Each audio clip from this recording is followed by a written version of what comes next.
Yo la team, c'est ton gars It's Different. J'espère que tu as pris soin de toi, ton énergie, tes vibrations, ce genre de choses.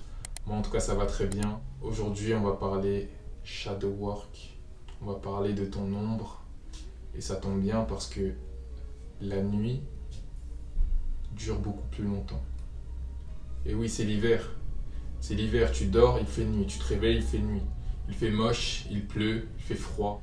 Et dans ce genre de période, en fait, personnellement, je l'ai remarqué, mais je pense que ça arrive à beaucoup de monde, c'est que dans ce genre de période, tu seras beaucoup plus à même de retomber dans des travers de négativité. Parce que c'est bien beau quand on est dans la phase du printemps et de l'été où toute la lumière de toutes les personnes peut briller facilement. Pourquoi ? Parce que c'est en concordance avec l'environnement. Donc tout le monde brille, tout le monde est heureux et c'est facile. C'est facile comme ça. Il n'y a pas de difficulté à aller très bien dans ces périodes-là.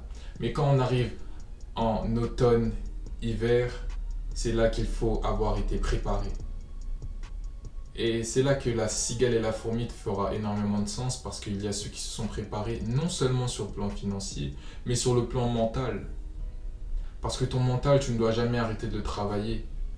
Tu ne dois jamais arrêter de travailler l'aspect de toi-même qui brille, mais il faut aussi que tu prépares ces moments où tu pourras être dans le down. Parce que là, winter is coming et tu vas être dans le down. Tu vas être plus à même d'être dans le down. Et tu l'as peut-être déjà même été. Tu as peut-être déjà commencé à lâcher ta discipline. Tu as commencé à manger de la merde. Parce que peut-être il fait froid, tu as envie de te réchauffer, tu as envie de te faire du bien. Peut-être tu as vu qu'il pleuvait, ça t'a mis dans un bad mood, tu as envie de dormir toute la journée. Tu as lâché ton sport peut-être. Tu as commencé à écouter des musiques mélancoliques, tristes qui te font repenser à ton passé, ce genre de choses. Tu vois, en fait, ça va très vite dans ce genre de période. Et c'est là que ton ombre elle peut ressortir encore plus. C'est là que ces parts de toi-même que tu ne veux pas exposer au monde, cette part de négativité ou cette part de toi-même que juste tu n'acceptes pas, aura plus tendance à se manifester. Et encore plus quand tu es une personne qui se développe personnellement et qui fait grandir sa lumière, inévitablement en fait, la part d'ombre en toi va grandir. Parce qu'il faut bien que tu comprennes une chose. Si tu veux atteindre le ciel, si tu veux atteindre ton côté divin, si tu veux atteindre ta divinité, en fait, il va falloir que tu touches le sol, il va falloir que tu touches l'enfer, il va falloir que tu plonges dans ta noirceur. Et personnellement, ça m'est arrivé en ce début d'année 2023, c'était en hiver. C'était quelques temps après que j'ai pu faire remonter la Kundalini, pour ceux qui savent. Donc faire remonter l'énergie qui est bloquée depuis des années en moi. Mais aussi, je sortais d'une relation très très importante. Au début, en fait, quand tu fais remonter cette énergie, tu te sens vraiment, tout va bien, tu te sens plus grand que ce que tu as toujours été. Tu comprends que tu es plus grand que ce que tu as toujours été. Mais tu vas quand même devoir faire face à des effets négatifs. Il y aura des phases. Et cette phase, il y en a beaucoup qui l'ont vécu et moi je l'ai vécu. Et je l'ai vraiment vécu pendant plusieurs mois où franchement j'étais dans le sombre. Je faisais face à littéralement mes démons, les parties de moi que je refoulais. Des parties plus agressives de moi ressortaient vraiment. C'était une phase compliquée. Je remettais tout en question, je trouvais que les choses étaient nulles, la vie c'était de la merde, ce genre de choses. J'étais trop ouvert, j'avais trop les yeux ouverts. J'étais trop conscient. Et c'était une phase assez dure. Mais je n'ai pas lâché. J'ai cherché à comprendre. J'ai voulu travailler encore une fois.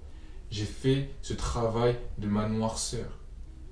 Et ce qui s'est passé, c'est que sur tout le reste de l'année, parce que j'ai fait ce travail, parce que j'ai plongé dans la saleté, j'ai plongé et j'ai dû assumer certaines parts de moi. Et j'ai dû les faire ressortir. Parce qu'il y a certaines parts de moi, par exemple, j'ai toujours auparavant évité la confrontation. Je n'aime pas plutôt dire ce que je pense de négatif. Je n'aime pas être dur. Je n'aime pas être sec. J'avais été programmé à ne pas montrer ma colère d'une certaine manière. Ne pas montrer que certaines choses ne me plaisent pas ou voilà, ou faire monter la tension, tu vois. Et ça peut se passer dans plein d'endroits, que ce soit même au travail, avec certaines personnes, tu veux que les choses se passent bien, que tout soit cool, etc. Mais des fois, il va falloir que tu montres qui tu es, il va falloir que tu sois carré pour montrer que non, tu vas pas me manquer de respect, tu vas pas me parler de cette manière. Et ça, c'était des choses que j'avais beaucoup de mal à faire, et c'est des parts de moi, c'est de l'énergie bloquée dans certains chakras, par exemple, que j'ai dû débloquer. Et inévitablement, qu'est-ce qu'il s'est passé? Le flot d'énergie en moi a pu circuler d'une meilleure manière et donc je me sentais plus grand, toujours plus empli, toujours meilleur. Et je me sens encore de cette manière. Parce que je fais le travail d'équilibrer mon énergie. Et je t'en parle parce que c'est vraiment très important. Faut pas que tu penses que le développement personnel c'est tout beau, tout rose, c'est toujours on devient meilleur, on est positif et on fait semblant que parfois les choses ne vont pas bien. Ça, c'est la pensée positive de base que les gens comprennent, que les gens adhèrent. Mais ils ne veulent pas comprendre que la pensée positive, parfois, en fait, c'est un groupe de personnes qui vont se mentir à eux-mêmes au lieu de faire face à la réalité. C'est pourquoi toi, tu dois plutôt développer une pensée puissante. Tu fais face aux choses et tu deviens plus fort qu'elles. Tu deviens plus fort que tes problèmes, tu deviens plus fort que ce qui te ralentit.